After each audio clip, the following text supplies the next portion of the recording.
Capítulo 4. Estando eles a falar ao povo, surgiram os sacerdotes, o comandante do templo e os saduceus, irritados por vê-los a ensinar o povo e a anunciar, na pessoa de Jesus, a ressurreição dos mortos. Deitaram-lhes as mãos e prenderam-nos até ao dia seguinte, pois já era tarde. No entanto, muitos dos que tinham ouvido a palavra abraçaram a fé, e o número dos crentes elevou-se a cerca de 5.000.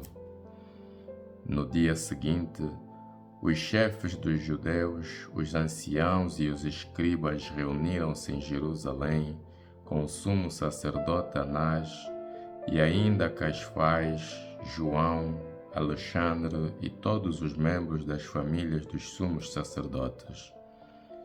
Mandaram comparecer os apóstolos diante deles e perguntaram-lhes: com que poder e em nome de quem fizestes isso? Então Pedro, cheio do Espírito Santo, disse-lhes: chefes do povo e anciãos, já que hoje somos interrogados sobre um benefício feito a um enfermo e sobre o modo como ele foi curado, ficai sabendo todos vós e todo o povo de Israel.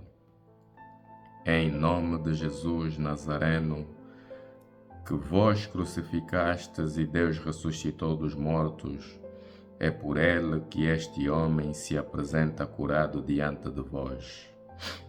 Ele é a pedra que vós, os construtores, desprezastes e que se transformou em pedra angular.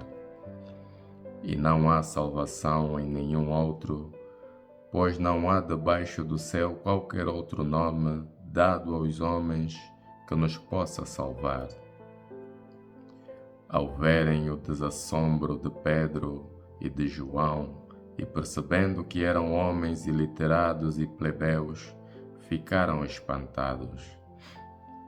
Reconheciam-nos por terem andado com Jesus, mas ao mesmo tempo, vendo de pé junto deles o homem que fora curado, nada encontraram para replicar.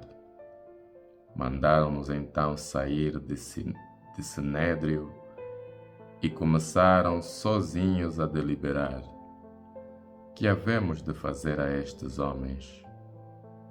Que um milagre notável foi realizado por eles é demasiado claro para todos os habitantes de Jerusalém e não podemos negá-lo.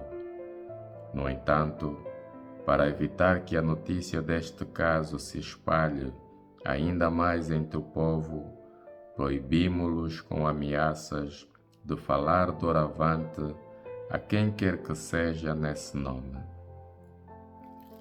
Chamaram-nos então e impuseram-lhes a proibição formal de falar ou ensinar em nome de Jesus.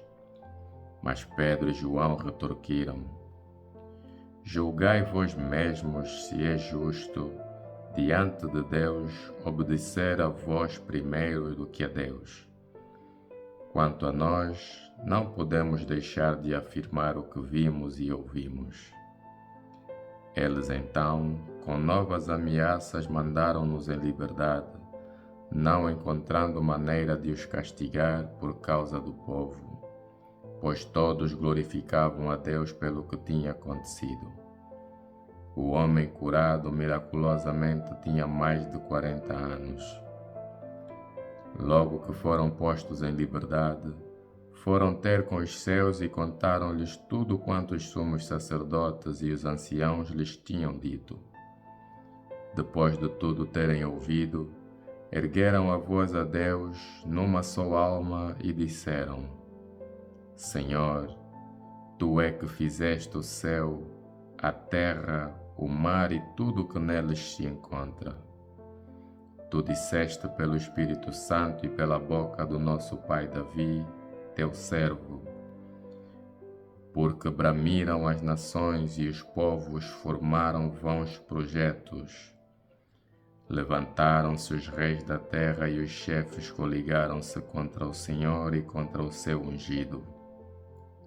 Sim, Realmente, Herodes e Pôncio Pilatos coligaram-se nesta cidade com as nações e os povos de Israel contra o seu santo servo Jesus, a quem ungiste, para levarem a cabo tudo quanto determinaste antecipadamente pelo teu poder e sabedoria.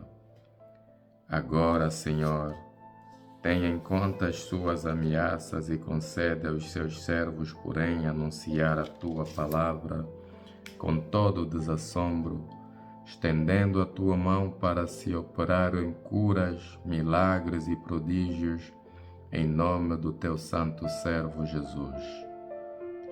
Tinham acabado de orar, quando o lugar em que se encontravam reunidos estremeceu e todos ficaram cheios do Espírito Santo, começando a anunciar a palavra de Deus com desassombro. A multidão dos que haviam abraçado a fé tinha um só coração e uma só alma. Ninguém chamava céu ao que lhe pertencia, mas entre eles tudo era comum. Com grande poder, os apóstolos davam testemunho da ressurreição do Senhor Jesus e uma grande graça operava em todos eles.